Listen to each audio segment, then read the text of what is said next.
After the stories of Max and Moritz by the German poet Wilhelm Busch were published in 1865, the German Spitz became famous all over Germany.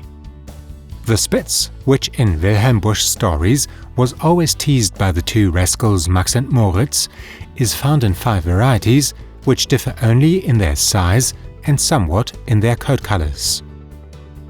History and origin of the German Spitz. One of the oldest dog breeds in Central Europe, the Spitz is thought to be related to the Stone Age peat dog. Similar-looking dogs to the Spitz have been found in the ancient world, and centuries later, Spitzes have been seen depicted in paintings.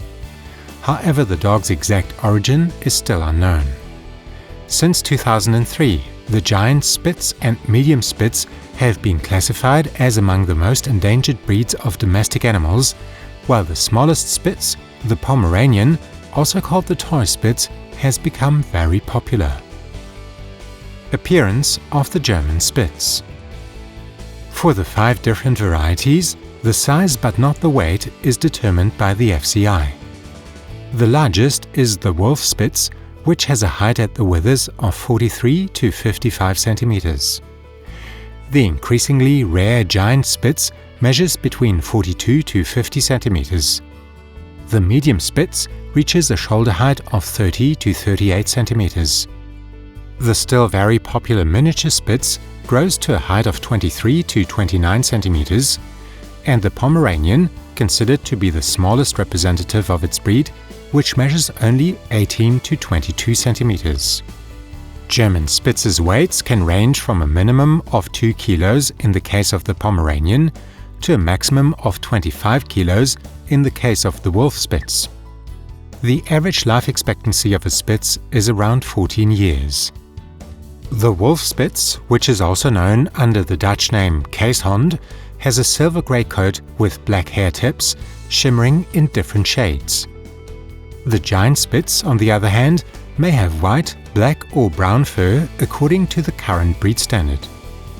For the medium Spitz, the miniature Spitz and Pomeranian, the colors brown, white, black, grey shaded, as well as orange and other shades are permitted.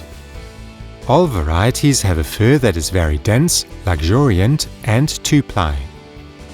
The long, rather protruding coat forms a kind of mane around the dog's neck. The hind legs are also very hairy, and its bushy, long-haired tail is carried as a curl over its back. Temperament and training of the German Spitz. Spitzes are extremely watchful dogs, but they have no hunting instinct whatsoever. Nevertheless, they are well-balanced, loyal, and affectionate to their owners.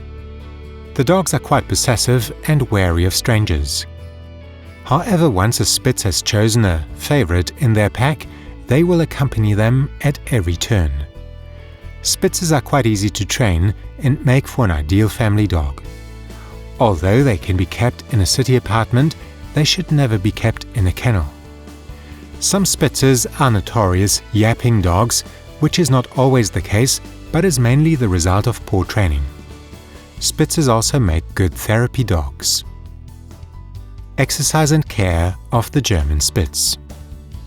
Despite their lively nature, Spitzes don't need too much exercise. Just regular walks are enough, but they also love to partake in dog sports such as agility courses or flyball. Common breed diseases are rather rare. However, the giant Spitz can suffer from hip joint dysplasia, and the smaller Spitz varieties can sometimes be affected by patelloluxation. And due to a weakening of their tendons, sometimes a Spitz's kneecap will become disjointed. A Spitz's dense coat is light and easy to maintain with daily brushing. Regularly checking the dog's ears and paws is also essential.